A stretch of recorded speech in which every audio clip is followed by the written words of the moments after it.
Right. Let me get this music off. I've been doing this indie rock type stuff. I gotta get my volume off on TikTok. Getting everything situated here with William Watson. Some say the best looking man in all of CT, but for sure the best Ha! mustache in all of the land. How are you holding up today? Ooh, I don't know. There's one other. First of all, I'm great, and I hope you're doing well. Also, there's one other mustache that is better in crypto Twitter, and he's focused on Web3 gaming. What is it? Crypto Stash, as I think his name is, or gosh, what's his name? But his I whole got thing is he has like oh, this like amazing mustache, like amazing mustache. It's like his whole thing. He's smart. So he's the first. He's the best mustache in all of crypto Twitter or all of crypto. So shout out to him. But I'm doing well, dude. Just getting through another busy week. It's weird when you have a short week because Memorial Day weekend. So it's like it's Friday, but it feels like Thursday, and I feels like tomorrow being Saturday is a lie, and I kind of feel whiplash. But I'm good, man. How about you? yeah, it's funny because it's been a while since I've been in the corporate world, so it's like all the same. It's all the same to me on my end. It's just another day. Every day's just another one. And Memorial Day, people have to almost remind me of the different holidays now because when you're in corporate, you're like, oh, it's awesome because it's the day off. You don't have to worry about anything. But when you're just like kind of heads into this space, the chaos of this space is just always going. So it doesn't matter if it's midnight, doesn't matter if it's first thing in the morning, a holiday, because it's so global. I guess an aspect that's somewhat cool about that too is that it's not Memorial Day for everyone. So different Well, people for are me, tapped in. whenever I find out that there's a holiday, it's not like, Christmas or Thanksgiving or something. It's always a surprise for me. I go like people are like, "Oh, we're doing for the long weekend." I'm like, "Long weekend? What do you mean?" I got meetings set up on Monday. Like, Will, no one's going to show up for those meetings. Like, you don't have calls then. Like, it's a federal holiday. And I'm like, oh, amazing. I don't know what my plans are. I don't know. Guess I'll get drunk on Sunday. Also, I'll see you guys later. Going out to the bars.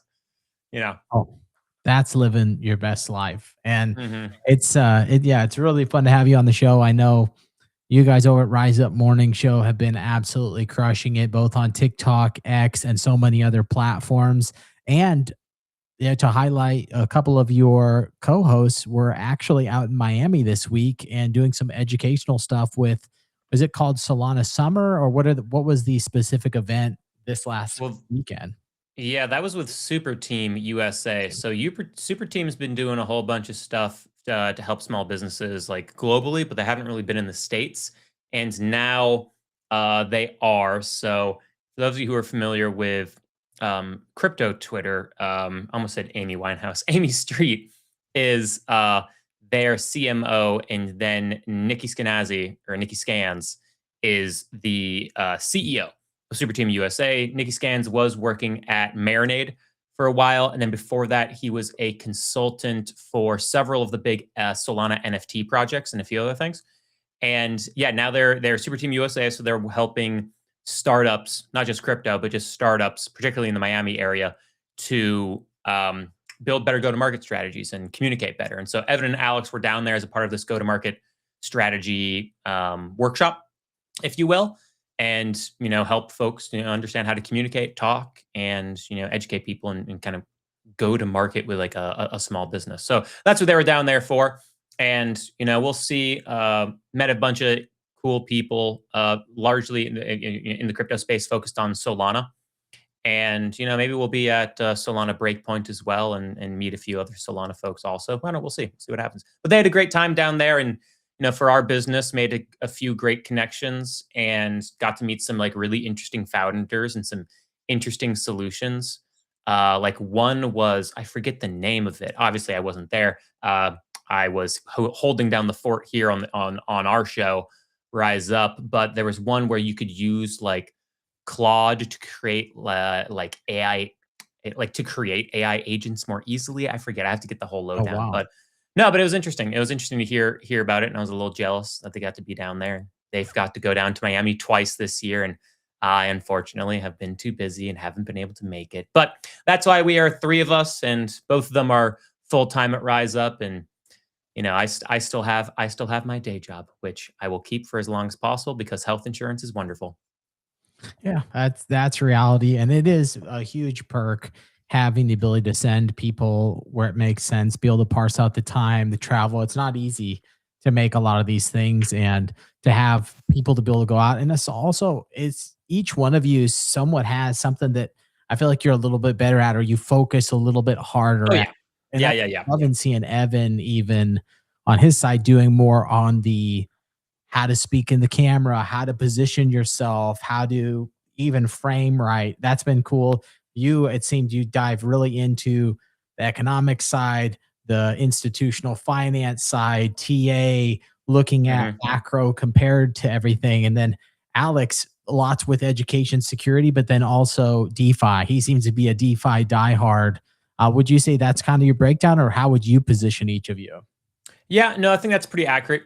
I'm the macro technical analysis business guy, and then you have Alex, who is I would more so refer to Alex as like our voice of he's our moral compass.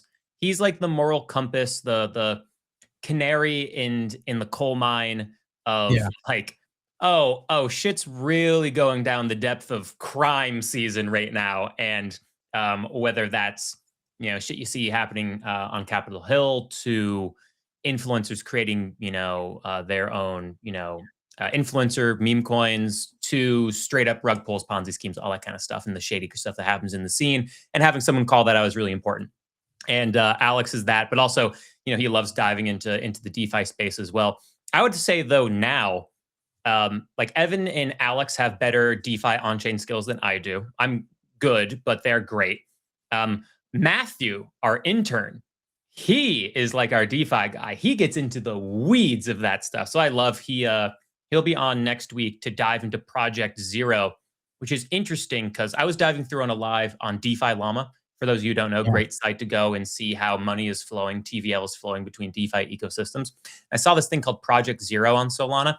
That is an exciting idea, but I think is going to have a lot of security risks where basically if you are lending your money, crypto, stablecoins, whatever, on like multiple Solana ecosystems, dApps, you could just go to Project Zero, which would be like your single point of view, and lend and borrow against all of those. And I was like, oh, that's really cool, like a one-stop shop.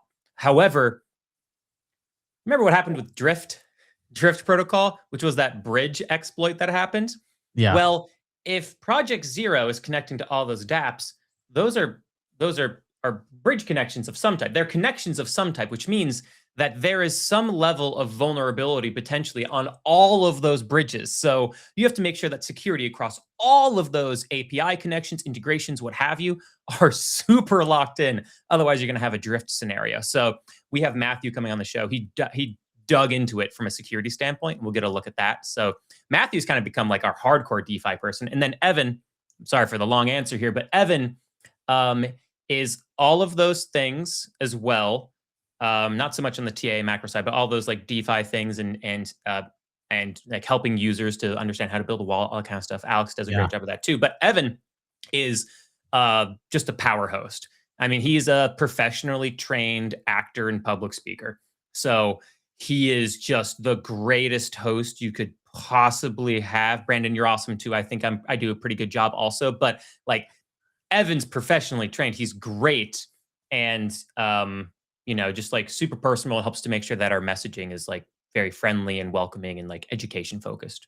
So Yeah, he's a great guy for exactly that as well. Like you said, it's hard to get Evan very riled up, or to get him, he's gonna, you're always gonna feel comfortable. You're always gonna feel welcome in a conversation with Evan. He breaks things down so you don't feel like an idiot when you're talking about stuff, unless, it's mhm. banter between friends.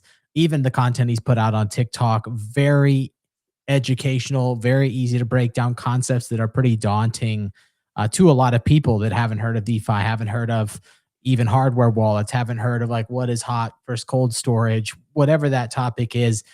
It is nice to have somebody that can speak to the everyday person, because a lot of people coming in have so many struggles with so many aspects of the industry, which is much more daunting than a lot of aspects of other finance or ways to get involved, and doesn't have as many advisory type people to step in when you enter the industry. it's rare that you have an advisor or something like you would have in finance if you Mhm. wanted one. Yeah, well, Evan's trying to step more into that role too, because like as a company, we're also trying to become more of like a one-stop media shop for folks. So for like a smaller, maybe startup company who, or if, even a large one, if you have a CEO who is trying to learn how to like really talk to an audience, but they don't have a great stage presence, they don't know how to communicate. You could just like bring us out there and like have Evan be on stage with them as like the panelist or the hostess, and he will help to make sure that goes great, but also beforehand, like coach that person up. Because a lot of these companies, a lot of these crypto companies, they do something really cool. A lot of the ones, like 99% of the space is Ponzi scams and schemes, right? But that 1% is dope. However, of that 1%, about 1% of that 1% know how to actually communicate like a proper message and a good story to people. And like that's one of those bridges that needs to be crossed. And you like Evan would be a great person to help with that. I could try. I won't be nearly as effective, but Evan, Evan will be able to get you there. Yeah, storytelling is so important, and Yeah. it's a missing. And this goes into a lot of aspects of this industry specifically, but it's not that it doesn't bleed over into corporate America as well. It's probably just a little bit more prevalent how much of a failure it is marketing wise inside this crypto industry specifically. But having great storytelling, having an ability to really wrap your company up in a bow or whatever that product feature release platform and deliver it in a way where somebody's can understand it. They know what's going on. I think sometimes in this industry we do get caught up where somebody just goes, maybe it's the dev enters the room too often and they're not the right person to deliver this Hmm. specific thing because they're going to go down this path that a dev wants to hear, but the majority of the business units don't necessarily need to hear, or the other companies business people that are in the meeting don't want to hear. So you end up having this conversation that's not connecting to the audience. So that's awesome. Your Evan can possibly help with situating that, positioning it, and properly delivering what you're looking to deliver, or possibly even amplifying Hmm. it at times if they tap into your guys' show as Yeah. well at Rise Up. Yeah. Well, you remember during the Super Bowl? Like, this is a great example. I love thinking about this because of how like a much of a missed opportunity it was, in my opinion. Super Bowl halftime commercial. Do you remember the Coinbase commercial? Do you remember it Yeah, all? Where it was yeah, like NSYNC or Backstreet Boys. I think it was Backstreet Boys. I can't yeah. remember. Was it Bye Bye Bye or it was one of those love back boy band songs. And they're playing it, and it's along the screen. It's just a blue screen, and then just the words are coming up with the song, and like everyone at home singing the song, and it's going on the words like it's a crappy karaoke song. And then it's the words like Coinbase come up for a replacement for like one of the favorite most loved lyrics that people like to sing in the song. And then you saw everyone post videos afterwards of people like singing it, and then it was like, go to Coinbase, and people were like, fuck you. Everyone like hated it. And so was everyone talking about the commercial? Yes. However, was everyone talking about how much they now hated Coinbase as a result? Yes. A far more effective strategy would have been do the exact same thing. Everyone's singing along or whatever. You have everyone at home paying attention to the TV because everyone's having fun singing along to this, great Backstreet Boy or NSYNC song, whatever it was. And then all of a sudden, it's like earn 4% as a better savings account. And then the Coinbase logo pops up. People go, "Oh shit, I can create a checking account or a savings account, checking account, savings account at Coinbase and earn 4% on like USDC. Oh my God. Do you know how many people will then go to the site with the intention of actually using it as opposed to just being like, fuck these guys? Like that's it. That's a great example of a company that has all the resources in the world, all the money in the world, all the eyeballs on it, and then they just fumble in terms of communicating what would actually bring value to people and actually onboard the masses, right? Like that's just a great example. To my opinion, it was like if Michael Jordan, when he dove to slam dunk from the free throw line, Yeah. instead got like rejected by the rim. It was almost being really, really cool, and then immortalized in infamy forever. Well, I think that goes into, or what that really goes into is that there are different realms of virality. There is, you can do the shock combative, piss everybody off, and it will get virality. Or you can have something that's, really electric and pulls people together and pulls people in and gets them excited. There's a much higher probability of getting virality and mass mania pissing people off. I mean, it's the easier route. It's the easier route to get people in their feels, hating on your thing, and then a big argument to come out. It's the more difficult route to find that thread that still gets the virality, but without the hate being so prevalent in that. And I think in a way, Coinbase may have taken the easy road out a little bit, knowing, yeah, this is going to go massively big. People are going to be riled up, but maybe it's not the energy we're looking for attached to our rollout. What you have is you have people who are scared of their jobs and they want to take the low risk route, right? I mean, there's just like you said there, people who don't want to lose their jobs. We're in an environment where a lot of tech people are being fired. Coinbase went through a lot of layoffs recently. Everyone wants to hold into the job. They want to do the safe route. So they go with the anger to get the hey, look how many views and impressions we got. When in reality, you shouldn't care about that. What you should care about is your conversion rate of view to customer. That's what you should care about. Because at the end of the day, that's the most important thing. You spend on marketing dollars in order to convert somebody into a customer.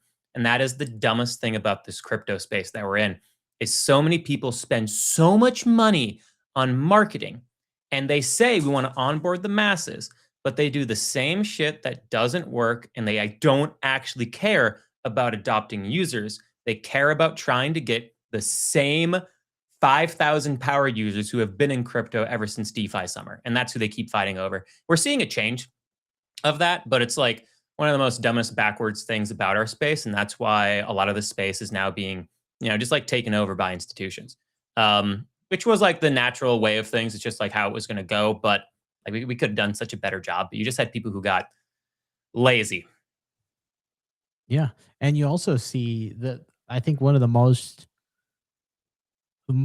I've seen it personally is how many big profiles or big content people are cold turkey quitting the crypto side of content and hard pivoting into health, peptides, uh, traditional finance, some other form of thing. Even some of the biggest accounts we've seen for a long time, it's been more aggressive than I've ever seen, seeing people completely pivot their content to just wipe no conversations around crypto anymore.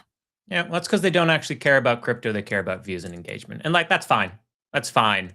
But their priorities come out. They are more so influencers than educators about the space that they really and truly care about. They care about, I want to make sure my engagement is high and all the other kinds of stuff, right? So, and that's fine.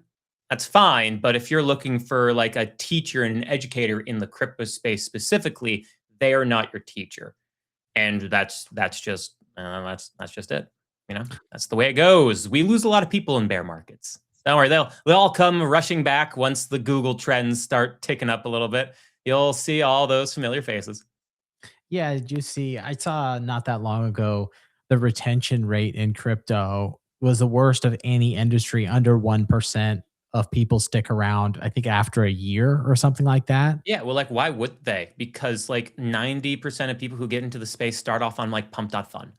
And so it's like, I lost all my money. Oh no, it was a scam. I should have listened to my mom. And it's just like, yeah, you probably should have. Yeah, no. But that's an issue in the space of so many voices that people hear, especially first out the gate, is not to pick on the community, but it's like XRP to $10,000, or it's this person 500x their money, and blah, blah, it's this kind of stuff. Yeah. Like, oh, how'd they do it?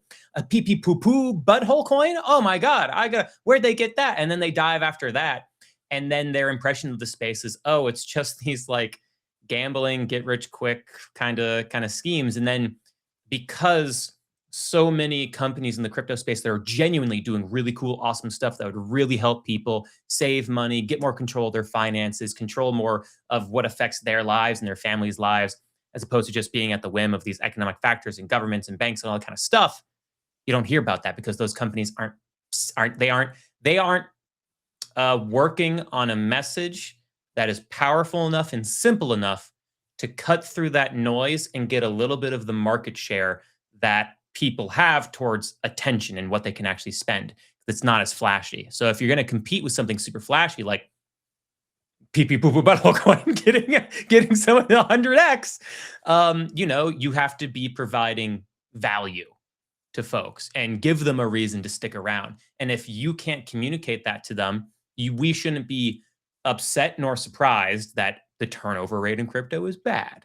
It also doesn't help when you have people on Capitol Hill who are like voting on stuff, but they still don't know what the heck our industry is, even though they've been supposedly getting educated about it for like 4 years now. So it's just like, all right, that's not great because people listen to them. And then, you go, you hear Elizabeth Warren and everyone goes like, oh, okay, like money laundering and terrorist funding. Oh, that doesn't sound good at all. Or it's hyper politicized. And now you have, Democrats hate it because Trump likes it. And then you have Trump, who's supposed to be the crypto president. And then you have like World Liberty Financial, the Trump coin, the Melania coin, and like all the insider trading that his family's doing and all kind of stuff. And everyone's like, oh, dude, like it's exactly what I thought it was, And so we have to have our industry needs to do a better job of explaining how and why the value of this space is worth paying attention to, staying in, getting educated on, and playing around with a few things. That's why we're here. Yeah, there are so many aspects that are just kind of crazy when looking at regulation, when looking at onboarding, when looking at retention. Even what you said there, which was it's something I've heard you say before, which is the even looking at traditional finance and the way that that's seen as an investment, and looking at holding, investing, being in it long term, holding thing long term comparatively to the lack of being able to do that in this industry, being proven out even in some of the biggest blue chips outside of very few. The hold thesis has not worked out super well. Even if you go to something as big as the second biggest thing in ETH, Hmm. if you're looking Hmm. at a 5-year time frame and you're down, that's and the traditional markets is flying. Even that is like, wow, you kind of lost even in that scenario of a 5-6 year hold. So I've heard you point that out before too, of the different mentality you have to have in this market compared to traditional finance. Yeah. I mean, you could kind of maybe explain it, be like, it's the 4-year cycle just at work, baby. And that's Yeah. that. And let's if you look at this in the framework of it's a 4-year cycle, then the top for Bitcoin hit exactly when it was supposed to, October, November. And then, the bull market should come back. What I forget, I did the math on this. It's like September or August of this year, which is when we should Yeah. like bottom and start to, dip upwards.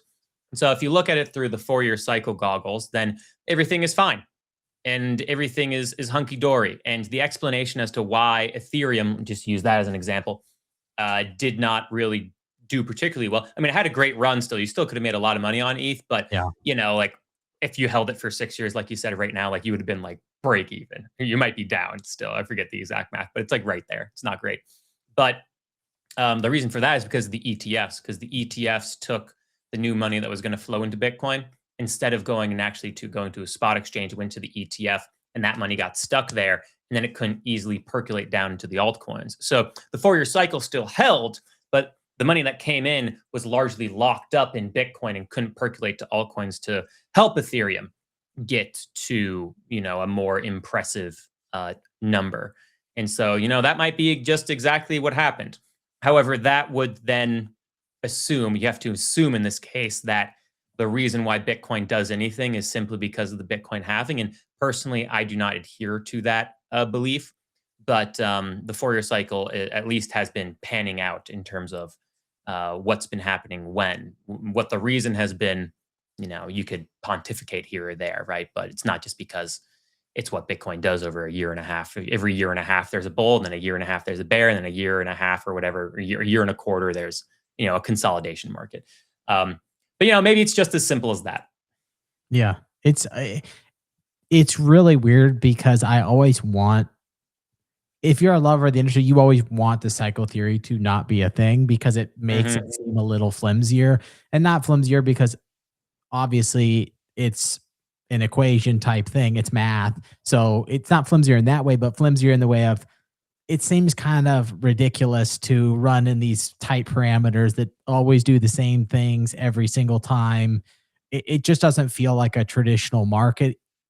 Okay, fair enough. There's people who think Mhm. that everything has certain very strict cycles, but Bitcoin's is Well, about as tight as it gets. yeah, but the stock market's not traditional anymore either. I put a video out on this earlier. Like, the stock market should have gone down far more than it did recently, with oil shooting up from what the $50 range it was at to, 110 or $120 a barrel, combined with the odds of rate hikes Yeah. now becoming the base case for December and January. That might no longer be the case since we got the 60-day ceasefire and the Strait of Hormuz just opened up. So oil prices should continue to fall with that. Inflation might not be a big problem. We might actually be able to get back to the possibility of having rate cuts in 2027, but that's neither here nor there for this specific conversation. But anyway, you had oil go up and the odds of rate hikes potentially like really coming around. The stock market should have been like, oh shit. The stock market should have been like freaking out. But that is assuming like the old school stock market rules. Now the stock market is just AI, AI, AI, AI. It doesn't really care too much about the rest of the economy anymore, so long as AI companies like the top 8 have something like 20 or 25% of the entire market cap of the entire S&P 500. It's pretty crazy. It's 20%, not 25. And as long as they get to continue to spend with another and that's not disrupted, then everything's fine for the S&P 500. Maybe not for the CPG and the retailers and the manufacturing companies, unless, of course, they are supplying materials that are good for data centers and semiconductors and things of that nature. They're all doing great. Go and look at Corning Incorporated stock. They supply goods for semiconductor manufacturing. Their stock looks like poopy pee pee butthole coin, like I talked about, giving the 100x. Like that thing's just gone straight up. It's crazy. But yeah, like nothing is it feels like everything the past year and a half, 2 years has broken and is no longer traditional in the way that it acts. However, Bitcoin's 4-year cycle seems to be holding up. So maybe that's that.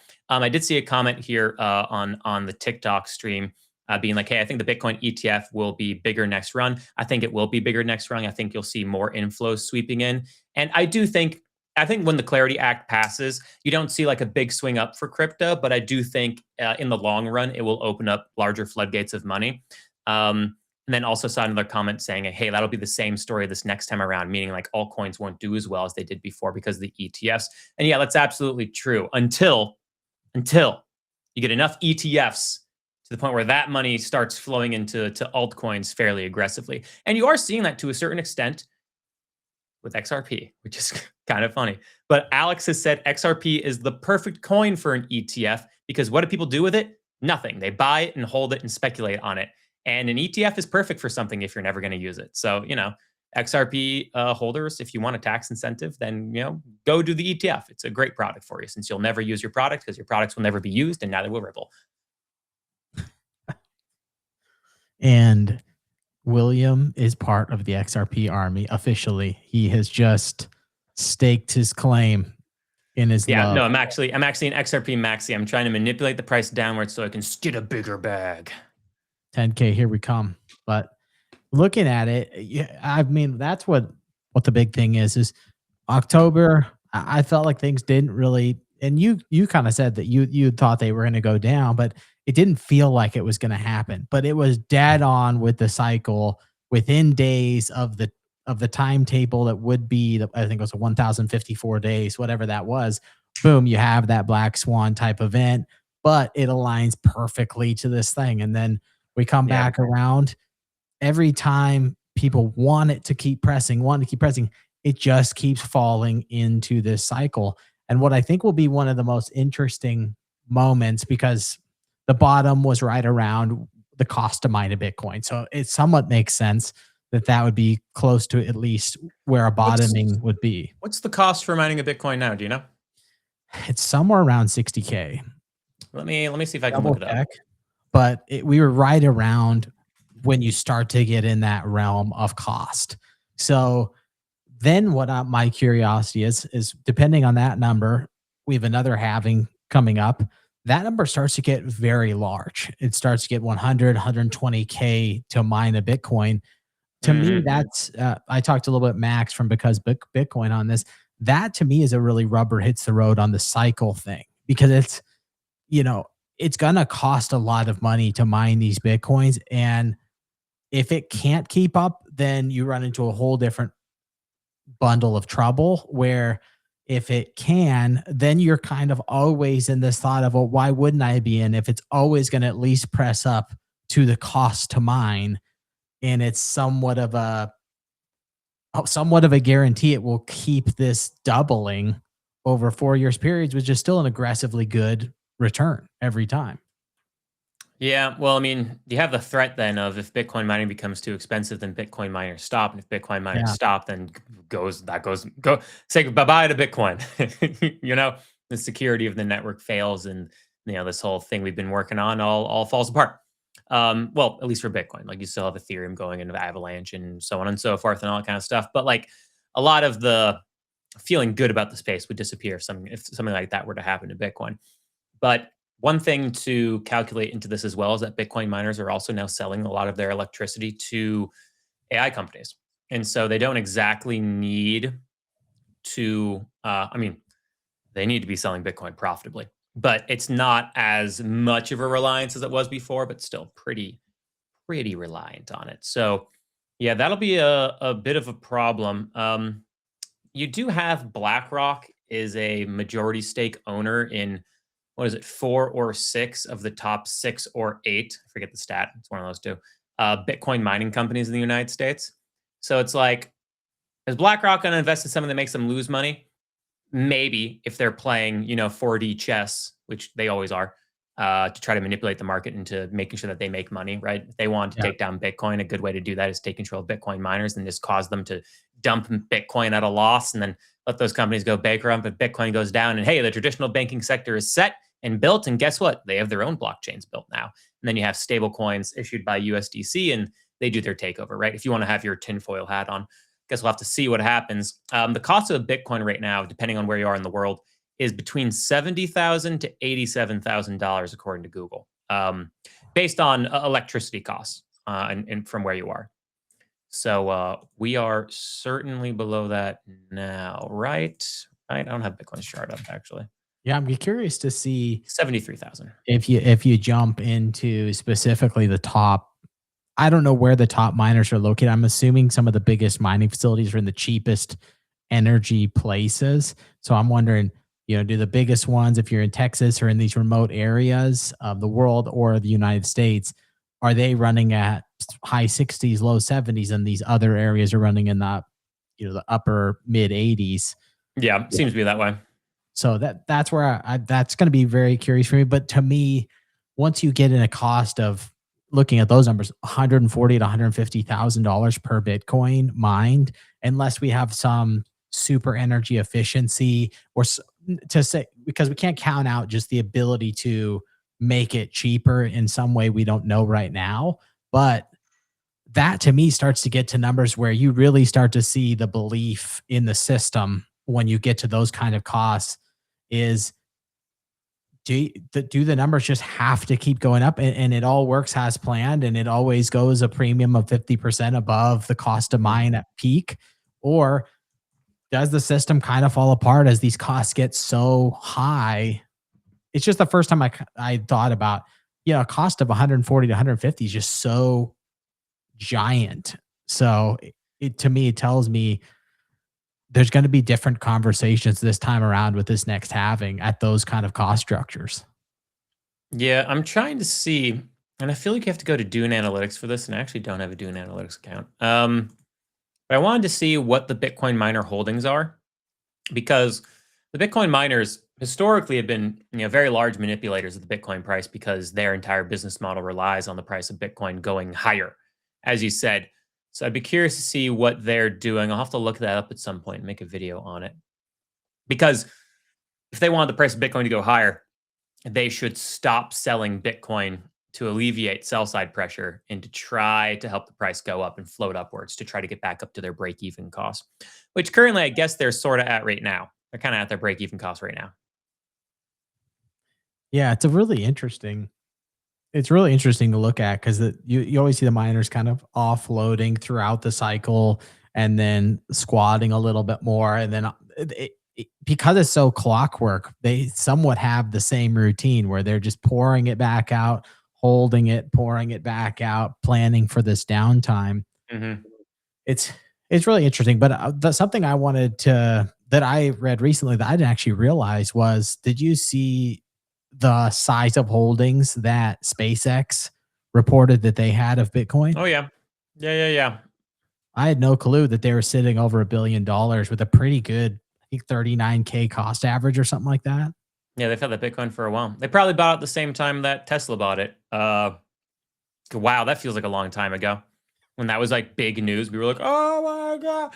That was before Michael Saylor started scooping it all up. I think that must have been 4 years ago now. And then not a single Tesla was purchased with Bitcoin. And then Elon Musk threw a little bit of a fit. But yeah, I would imagine they bought SpaceX bought Bitcoin at probably the exact same time. It's Goodbye. cost base is 35,300, about 790 million in unrealized gains. Hey, nice job, SpaceX. Oh, this is interesting. I When most companies IPO, I'm sure some people here listening are interested in the SpaceX IPO. Most people are. There's usually people who work at the company and have earned shares will be able to sell those shares after the IPO, but typically it's not 100 until 180 days afterwards. And then that opens up, and then you typically see a slide for 2 to 3 weeks in price from that. And then that's usually a good buying opportunity if the company's hot. SpaceX is doing something a little differently. At the first earnings report, people who have shares, they unlock 20% of their shares to sell. And then it's every like, I think it's like 70, 90, 100, 120 days, they unlock an additional 7%. And then at the second earnings report, they unlock another 27%. And then at the 180-day mark, it's whatever's left over. Um, so for those of you who are interested in the SpaceX IPO and playing around with it and looking at it and all that kind of stuff, just be aware there's going to be some extra sell side pressure added on to it at certain intervals, but in particular, the first earnings report and the second earnings report. Just FYI, little nugget of information, a gift from me to you. I think it's really helpful because there are such huge IPOs this year. That being, Hmm. I think that is the biggest one at 1.8 trillion. That has to be. I can't imagine another company's IPO that's going to be bigger than SpaceX simply because it has Elon Musk attached to it. Yeah, so open because I saw Anthropics was creeping on a trillion. It seems to keep tipping up, and then OpenAI's is maybe mid 1 trillion, 1.3, something like that. That's Yeah, insane to see can't $3 trillion IPOs this year. $3 trillion IPOs for companies that are not profitable. Companies that don't actually make money. If you look at it and you're just like, oh, wait, I'm going to do what? Oh, I don't actually think I want this yet. I don't think I actually want to buy this yet. It's one thing Tough if it's a bet. much smaller market cap and they're not profitable, but $1 trillion and you're not making money and you haven't made money and you're not close to making money. It's just like, I don't, I think that valuation might come down. Well, you don't. Yeah, it's so hard to feel okay. I'm getting into an IPO, but I'm instantly buying into one of the biggest companies in the world, almost feeling like I don't have that much advantage because my bet is Yeah. that it becomes the biggest company in the world, or all companies just enter 10 trillion plus. And maybe it's Yeah. just inflation gets us to this point where every company becomes 50 billion or 50 trillion, 100 trillion over the next 5, 10 years. And it just is that. It's kind of a weird, feels like a whole nother world Well, of valuations. yeah. Well, it's also like we're in the crypto world, right? If you're going from the crypto world to the stock world, and you're like, oh, I'll buy this IPO. It's great. It's a legit business, unlike crypto. But like when you buy an early IPO, it's exactly the same, just about as buying an early token that just airdropped, right? What do all those charts do? Hey, yeah, and then just like falls off, and you have that like cartoon style yell. It's like, as it gets like a little quieter. And if it's a good project, it'll rise back up. And that's just this, and that's exactly the same with a company and its IPO. If it's a good company, it's making money and doing all the right stuff and has good messaging, good branding, and good leadership, then like it pops back up. But just Yeah. understand, just because it's an IPO and it's like this is a legit company, it doesn't mean it is not going to most likely fall prey to the same mechanics of an initial boom. And I mean, hell, go look at Circle stock as well. The issuer of USDC, initial boom for those first handful of days, and then it fell like 70 or 80%. I actually was curious, or I was surprised to hear how many IPO prices there have been for things like Anthropic, OpenAI, and hear talks of people getting them at 100 billion, 200 billion, all of these, and then them still selling up into trillion, mid trillion. So this giant amount range of people in the IPO price range, but each having their own buckets. I actually didn't realize that was going on until later on when I started hearing people talk about the spot that they got the IPO at.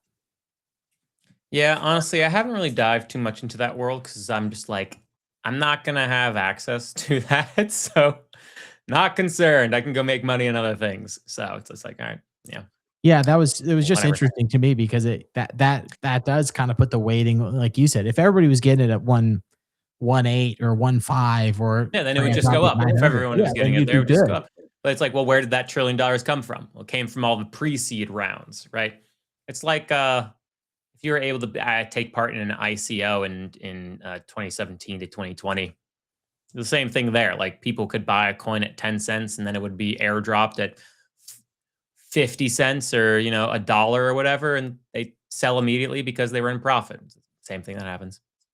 Except in this case, with the IPO, people, aren't in profit. Well, who are in profit typically don't have the ability to sell for, like in the case of SpaceX, it'll be 3 months to their first earnings report. Usually it's 180 days. But yeah.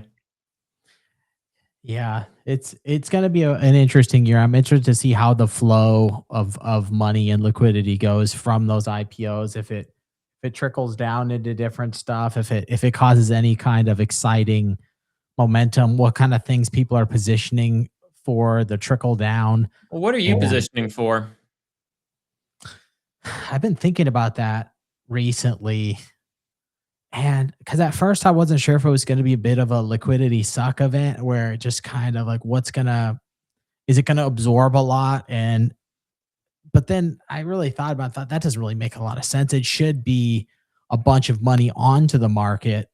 And if anything, I'd almost think of it as similar to what we see in crypto. It's you get these giant players, and then all of these people that get a bunch of money that's been basically created in a lot of ways because it's more than the amount put in. Mhm. So if you have three giant things, will that cause a giant waterfall into speculation, just like with when Bitcoin goes absolutely insane before when we Causes other had no things to go insane. connectors, Yeah. it was just everyone's searching for the next thing. And because a lot of TradFi has taken on some of that momentum style, news style mass movements that altcoins had and things like that, it feels like you're seeing multi-X moves within months and things that we haven't been seeing in a long time or we used to not see very commonly.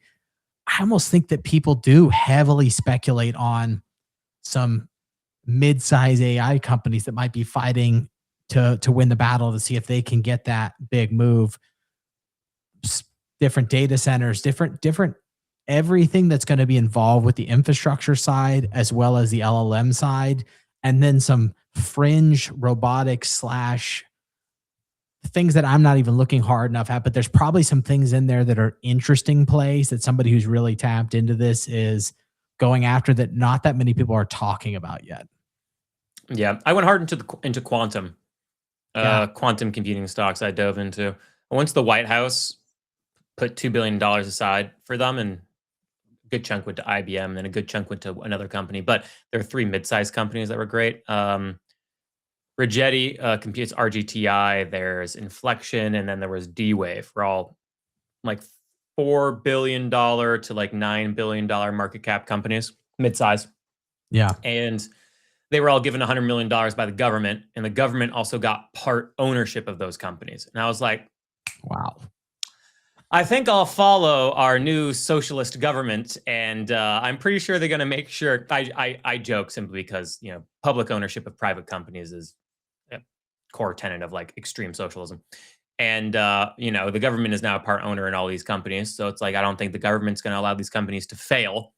So probably I'm going to buy quite a bit of the stocks of these companies at least. You could go with the safer play, of course, and go with IBM. But I just felt like there's more opportunity here. So that's what I did personally myself. Because not a lot of people are talking about quantum. Quantum is just like this scary thing for Bitcoin in particular. And that's about all we hear about it. And we hear about quantum and the race for quantum, blah, blah, blah, blah, blah. But the size of the industry is supposed to triple in just like the next 2 years or something. So I figured it'd be a good long-term play. So that's what I did myself. And then I'm just looking to get more Circle stock. And that's kind of what I'm doing. Because when I look at the things that are super hot but haven't popped off yet in terms of stock valuations, I mean, AI has already done it. So I'm not Yeah. going to top blast myself and buy AI, but I will position myself for quantum and I'll position myself for stablecoin adoption. So that's largely what I've done. I still have a good chunk of Bitcoin, mind you. And But yeah. and you have stuff where you'd have to do a lot of research for this. So I'd suggest there's probably people doing it, but looking at up and coming really lean companies utilizing really strong AI function from early days to where you have super low cost to run with just a few engineers and business people, somewhat like the Hyperliquid model. Hyperliquid, obviously, the platform product was also amazing. But looking at things, if you can catch things like that, where they had the 5-person team, they're only at 15 now, running trillions of dollars of volume, Hmm. there's going to be some companies like that that probably flow out, especially in the next throughout the end of this year. They probably need a little bit of time to develop what they're doing and getting used to these new LLMs that are much better at advancing your business. I think there's going to be some monster builds that come out that people are working on really quietly. And if you can get in the bubble to know what people are doing with very lean cost structure businesses, I think there's going to be some pretty interesting stuff within this next year that pops out. And I haven't done enough research there, but I think the people who do spend time there will find some monster multiplier wins. Yeah. Well, you pay attention for those, and you let me know because I'm gonna I'm gonna go pay attention to I think just Hyperliquid in that sense, and I'll just wait until there's finally a buying opportunity if it ever comes. My God, if it ever comes, if Hyperliquid ever comes down and has like a solid correction again, like it did, what, like 6 months ago or 7 months ago or whatever. Now, Yeah, have you? Hyperliquid was down, and now it's just been like ripping. And I'd love to buy more hyper. I'd love to buy some Hyperliquid. I don't have any of it. Yeah, Hyperliquid's got so many interesting talk tracks going around it too, especially as traditional finance starts digesting it and how they would value it. I saw people talking like getting rid of some of the FTV type conversations and more focusing Hmm. on it as a traditional business and how they would value it as institutions are coming in to enter that investment. I mean, how do you really feel when you look at hype? Do you think that is something that has the chance to, I guess, break the mold completely? It has already somewhat, but sets a new trend of crossover where it's very digestible for the everyday person as well to be on chain and decentralized. No, because it's not like a platform that's. It's not like it's a solution. Like a perp dex is not a good solution to like onboard people. It's a good solution for traders and investors, but um, if you're looking for something, as you said in your words specifically, that can break the mold and bring people on chain, then it's probably not a finance solution. It's probably a consumer ready retail solution. Um, Something that has a much larger audience to get people on chain. Because otherwise, like if you just go to Hyperliquid, like I don't see I see Hyperliquid getting a lot of people to get on chain. It is, and I think it will continue to do so. But you're going to be pulling from the same general audience, which is going to be traders. Um, and that's just a certain portion of the population. If you want something that really breaks the mold and gets people on chain, You need a consumer ready, retail focused kind of solution or service in some way, shape, or form, in my opinion. Yeah, I was thinking more from a kind of break the mold in that sector, like from a institutional investment, a platform that if regulation can come in and which sounds like we've even had some perp regulations talking about it's going through right now, something where we have traditional bigger institutions and professional traders entering this in a regulated way so that they can use this platform like they could use anything else. Do we think it has the kind of crossover like that, or is it somewhat running into its max out zone right now before it crosses the chasm? Well, let's see. What products is it missing? So I don't think it's hit its peak just yet, but they've had crypto for a while. Great. They started having a crap ton of volume for gold and commodities on Yep. Hyperliquid. That's awesome. You need more. You need more assets. Like, what assets are they missing? Like, they have stocks on Hyperliquid, right? Right? Yeah, they have No. Yes. stocks, they have No. Yes. No. HIP-3 Yeah. now, so you got pre-IPO on there. Yeah. So then it just Uh, becomes like, what products are they missing in terms for people to kind of trade on that they could also start eating into the market share of against the traditional market? And I don't know what all of that is. Do they have access to treasury markets as well? I would imagine they do. I mean, hell, that's Biddle's whole thing. So I'd imagine Hyperliquid does as well, but maybe not.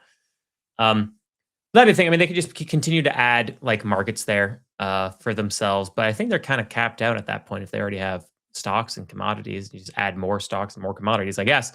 But do they have I don't know. I don't know how the traditional financial world looks at Hyperliquid. I would imagine they look at it as a competitor and they don't like it and they hate it. Then you have a group like Bitwise, who they're like the CEO uses Hyperliquid and they love Hyperliquid. yeah. And maybe there's a space where some people will use Hyperliquid and other people will always use a traditional centralized exchange of some type. No, or not a centralized exchange, but like a traditional business. Yeah.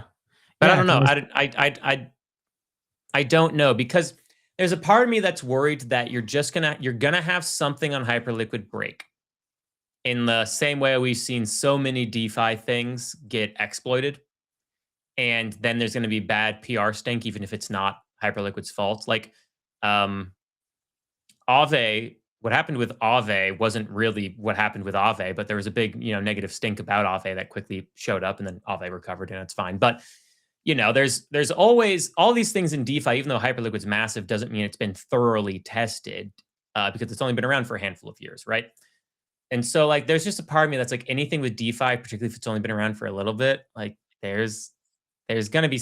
I'm just worried that there's still a really high risk that something can still happen to Hyperliquid, and then a bunch of bad PR gets spouted about it, and then like the users leave. That can always happen too. So we'll see. I don't remember how well, like Binance had a ton of trouble on October 10th, but I don't remember if Hyperliquid also had any of the similar struggles when that massive downturn happened and then all of a sudden everything froze up and became a bunch of issues. I don't remember if Hyperliquid dealt with any of that fallback too. Well, I mean, prices went down on Hyperliquid, but the thing is Hyperliquid didn't stop. Nothing was frozen or anything like that, which happened with centralized exchanges. So in that sense, a feather in Hyperliquid's cap, it kept working per usual, but it was just Binance's order books. Yeah, it looks like Alex said Yeah. here, the Intercontinental Exchange CEO says Hyperliquid is bigger than the Nasdaq. Just FYI, that's a big statement. Yeah, it is. I don't think it actually is though. I'm assuming he's meaning the concept, like the where it's Yeah, yeah, going yeah. is in that realm. And it is interesting. I mean, the will we also run into eventually the old token conversation versus a stock conversation? Is hype guaranteed to stay outside of the realm of going public at any point, or are they willing to jump in Yeah. that thing? Will it screw up? Like that would be the biggest landmark moment of token versus going public, how that battle happens. If it, I don't even know if it's in the I don't. conversation. I feel like that's too messy to go public. I don't know if that's. I don't know. Maybe you can. I don't know. I have to look exactly at how Hyperliquid's structured, but I feel like that brings up a lot of questions, and I don't They know all might, the answer and to it. well, and they might have zero need to or want to because you're running so Mhm. lean. You're making so much money private. There may not be, why would they wanna deal with a whole everything that comes along with being public? I imagine that's the case. I also think they're setting a bit of a standard around, you have a really successful product platform and funneling the fees straight into buybacks of their token, how that looks longer term. How does that flywheel can stay consistent over time? What would cause it to get buried or have a severe dip outside of volume drying up a bit, which would be the obvious one? I think some of those things will be really interesting to see, especially as the bull, we're in bear market and it's doing tons of volume. What does that Yeah. look like with all of these things in a super upturn market? The Hmm. volume could be insane in a healthy market. Yeah, and the hype token could just do absolutely bonkers. I mean, hell, Hyperliquid is up what since January? It's up 215, 220% right now. In fact, it's at all-time highs. It's at well, it's at all-time highs right now. It made an all-time high today. Made an all-time high today at $67.57. Yeah, Yeah, no, and to it's me, crazy. that's the volume numbers that are going through right now have to be a fraction of if this market was sitting at 100 plus K Bitcoin. If it Oh was yeah, at yeah. all Yeah, yeah, time yeah. highs, it would be 10x or more. What does that end up doing? I don't know the overall impact I don't know, but the volume next or time there's a high. big dip on it, I am buying Hyperliquid this time around, and hopefully by then I have some profits from Circle and my quantum stocks, and I can just start transitioning some of that into Hyperliquid. So please, I would love for that to happen. But Alex, you might be right. We might hit $100 before that happens. Well, Alex, sounds like you might be positioned for it. So we wish you the best in that moment, and we'll I try and wish you the find our worst. way. I wish you the worst. Well, William, I know you're rapping. Sure, I get you a chance to talk about Rise Up Morning Show on the way out. And also, before he gets going, make sure to follow at CoinGuideWW and at Rums HQ.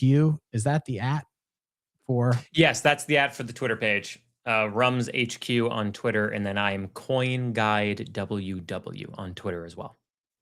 Awesome. Well, follow both of those. Give me a follow at the Dazzle Novak on TikTok, on X, on the Arena. We're live on YouTube. We're live all over the place today. But William, amazing to have you. Give us a shout out to your show. Let everybody know where they can find you, where they can listen to anybody from your show, best channels, best ways to engage with you. Yeah, so I'm a co-owner and co-host of Rise Up or Rise Up Media. We have 7 live streams a week. So we have the Rise Up morning show in the morning from 8 a.m. to 10 a.m. Eastern Standard Time. I have my own personal show called Market Watch, dive into macro, TA, and stuff, Monday night at 8 p.m. Eastern Standard Time. We have After Dark, where we bring on like some of our DeFi guys in the industry and just like talk shit and have a couple drinks at night, Wednesday, 8 p.m. Eastern Standard Time. And then Alex has his own personal show called Trust Issues, where he and a few guests come on and they dive in and talk about everything that's going on in terms of like regulation in the space and what it actually means for crypto and all of that. But yeah, you can catch us if you're on Twitter, rumshq.com. All the live streams go there. Um, if you are looking for the Rise Up show on YouTube, it is the Rise Up Morning Show on YouTube. That will be rebranded to just Rise Up and Rise Up Media. But then we also have an Instagram and Facebook page that's called Rise Up Morning Show. And on Facebook, I believe it is Rise Up as well. You'll find us. And then I have my own TikTok as well, which is where I started, which is coin_guide. There are a lot of robots. But also, if you go to any one of my pages, you'll find the links for all of these things I just mentioned. So just go do that and make sure you follow the right ones. And yeah, Brandon, thanks for having me on as well. And for the folks who are on my TikTok stream, because we have this stream here and I have my TikTok running, go and give Brandon Dazzle Novak a follow as well. And they have their show, Exit Liquidity, on Twitter and also in the Arena as well. You gonna get into TikTok? I know you have your YouTube up as well. You expanding? Yeah, I my only problem with TikTok is I can run it. It's just when you get guests on, there's Yeah, so yeah, many yeah. that don't have the setup that it at one point I just said, "All right, I'm gonna stop trying to navigate this. I'm just gonna get as many channels as I can run through a singular portal, and then if somebody can do the other, I'll do it." But it became I totally credit you guys for being able to bring so many through that second camera setup. I ran into so many hurdles that it just became, all right, well, if I hit these other ones really hard and then I can get TikTok whenever I can, then that's just what I got to be good with, because being consistent on channels for me is is really important, and I don't want to screw up where I'm partially there, I'm partially not. And that's how I felt like I started to get was one person could do it, seven people couldn't do it. Like, all right, well, now I'm super spotty over here. So, Yeah, yeah, yeah. No, I gotcha. I gotcha. I gotcha. Well, let me know where you keep moving, man, and I'll keep plugging and supporting you. oh, absolutely. Well, always on X. We're now on YouTube every time. I'm also posting shorts and everything there, but definitely follow Coin at Coin Guy WW. Follow Rums HQ and join their community. They've got a free community. You can jump in. You can upgrade inside of it to talk directly with them. They have all these one-on-one type scenarios or even smaller group discussions. So really good resource for education. And if you want their custom hardware wallet, they are sponsored by Arculus, and they have a Rums HQ specific custom hardware wallet you can get your hands on. The purple wallet. It's gorgeous and beautiful, and I hope you all like it. Well, dude, thanks for plugging all the other things. I appreciate that. Nice chatting with you. Have a great weekend, and I'll talk to you later, dude. Awesome. Catch you later, Will. See you, everybody. All right, I had to leave. I had to leave the TikTok. I had to leave that real quick. But oh, thanks, Bobby. Hey, good to see you. Good to see you, Rhinoff. Sorry, it's sometimes hard to go between all the chats, especially when I got the second camera through TikTok. Oh, man, I wish I caught that, Bobby, before William hopped off. Your compliment on his looks. He is a good looking guy, great mustache, amazing hair. So always good to bring on great looking people, because we do it for the audience. We do it for the audience. So thank you everybody for coming out. There has been a there are a couple extra things I'll run through just because they are interesting. We had for spot Bitcoin ETFs, they hit a record 9-day outflow streak. This is the longest since the ETFs launched in 2024. So $2.8 billion was pulled across that 9-day streak. So it's not looking good there. But on the positive side, I believe it said, let me see, I saw that we're up to 15.8 million. Let me see the stat I pulled over here, which was around, well, it said basically we're at this point where we had the most wallets holding Bitcoin and pulling it off exchanges that we've had so far. So that normally lends towards bullish price action. But I'm still of the camp that we potentially see some slow, choppy type movement till about August, September. I'm going with a traditional cycle theory until proven differently. And that seems to be how things have moved. So for now, we'll go with that. I also saw the strategic Bitcoin reserve conversation has started going again. So Representative Nick Benj, I don't know if it's Bejix, not sure, but the American Reserve Modernization Act, ARMA, introduced on May 21st a version that targets up to 1 million Bitcoin or $25 billion dollars for a federal stash. So they are looking at potentially a reserve. And what's being proposed is they put 25 billion of Bitcoin in a reserve that would be held for 20 years. So this is not a combined multi-asset thing. This is specifically $25 billion dollars or 1 million Bitcoin worth. So I guess it would depend on the price at the time. But yeah, it says 1 million Bitcoin reserve, about 25 billion would be put in a reserve, and then it would be held for 20 years. So would be an amazing thing to see. Interested to see. I don't know what the current amount of Bitcoin the government owns is. So that's also something to play in. Is that getting fresh Bitcoin? Is that something where they already have a chunk of that or all of that, and then they would just say that they'll lock it for 20 years? Either way, getting Bitcoin off the market for 20 years is pretty great. 1 million, 1/20th, 125% of the supply. That's a pretty healthy amount. So that's something that would be really interesting. We talked about the SpaceX IPO and that they're holding about 1.3 billion in Bitcoin. I mean, really, we have some different things. There's not too much to go through. We went through Hyperliquid. We went through all these different pieces, looking if there's anything worth making sure I cover. I mean, really looking at that, it's more about at this point the Clarity Act. It's more about some of these different pieces and seeing how these next month go. We have sell and may walk away in play always. A market we do have for those moon traders out there. Full moon here is coming up in the next few days. Funny to see if we get a bounce. The overall market looks like something that potentially is going to bounce. A 69 to 70 zone would be a very likely area to see some kind of relief, but could even see a front run of that. So I would say shocking enough, the full moon scenario is coming into play when a bounce most likely will happen. So maybe I'll, for fun, take a bid on a long coming into the new moon or coming into the full moon and see if I can ride with the moon traders for this one. But for now, big shout out to the Arena, sponsor of the stream, talking to a few others that will be coming in here in the next couple weeks. The Arena has been running some perps competitions, the hashtag feature, the cash tag feature, a lot of the social features, the search functions, all of the social quality of life features have been rolling out. And it has been awesome to see.